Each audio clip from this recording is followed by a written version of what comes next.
లో చేసిన అరాచకాలకు ఇప్పుడు కాకీలు మూల్యం చెల్లించుకుంటున్నారు. ముంబై నటి జత్వానీని వేధించిన వ్యవహారంలో ఇద్దరు కాకీలపై సస్పెన్షన్ వేటు పడింది. మరికొందరిపై కేసు నమోదు చేశారు.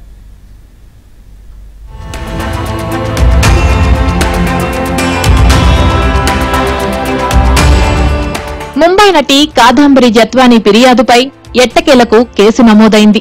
9 పేజీల ఫిర్యాదుతో ఈ నెల 13 రాత్రి ఎఫ్ఐఆర్ నమోదైనట్లు పోలీసులు వివరించారు. కుక్కల విద్యాసాగర్ తో పాటు మరికొందరిని నిందితులుగా చేర్చారు.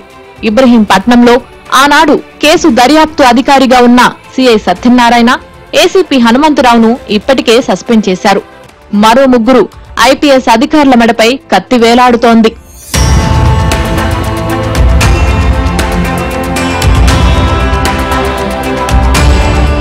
ముంబై పారిశ్రామికవేత్త సజ్జన్ జిందాల్పై కేసు తొలగించేందుకు ఆంధ్రప్రదేశ్లో హైడ్రామా నడిపి జత్వానీపై అక్రమ కేసు పెట్టిన వ్యవహారం ఇప్పుడు పోలీసుల మెడకు చుట్టుకుంది.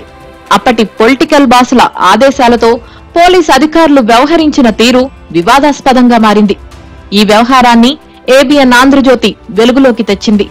సజ్జన్ జిందాల్పై కేసు పెట్టిన జత్వానీపై ఏపీలో కేసు నమోదు చేయడం వెనుక పొలిటికల్ బాసుల ఒత్తిడి ఉందని తేలింది. కుక్కల విద్యాసాగర్ గత ఫిబ్రవరి 2న ఫోర్జరీ డాక్యుమెంట్లతో ఫిర్యాదు చేయగా జత్వానీపై కేసు నమోదు చేశారు. ఫిబ్రవరి 2న కేసు నమోదైతే ఫిబ్రవరి 1నే విజయవాడ పోలీస్ అధికారులు ముంబై ఫ్లైట్ టికెట్లు బుక్ చేసి అడ్డంగా దొరికిపోయారు. దీంతో పోలీస్ అధికారులు ఆనాడు ఓవరాక్షన్ చేశారని తేలిపోయింది.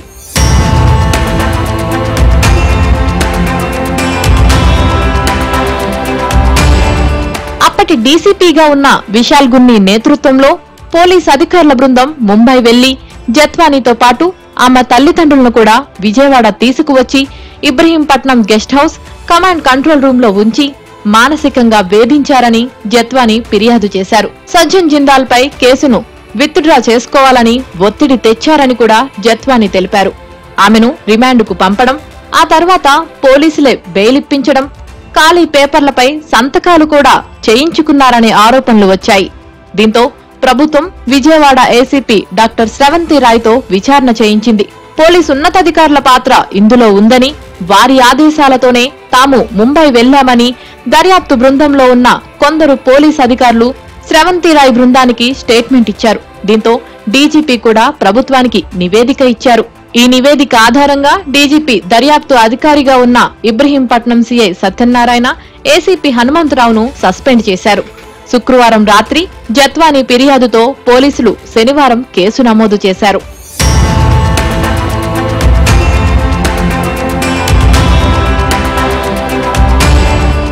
ఐపీసీ 192, 211, 218, 220, 354, 467, 420, 469, రెడ్ విత్ 120B సెక్షన్ల కింద కేసు నమోదు చేశారు.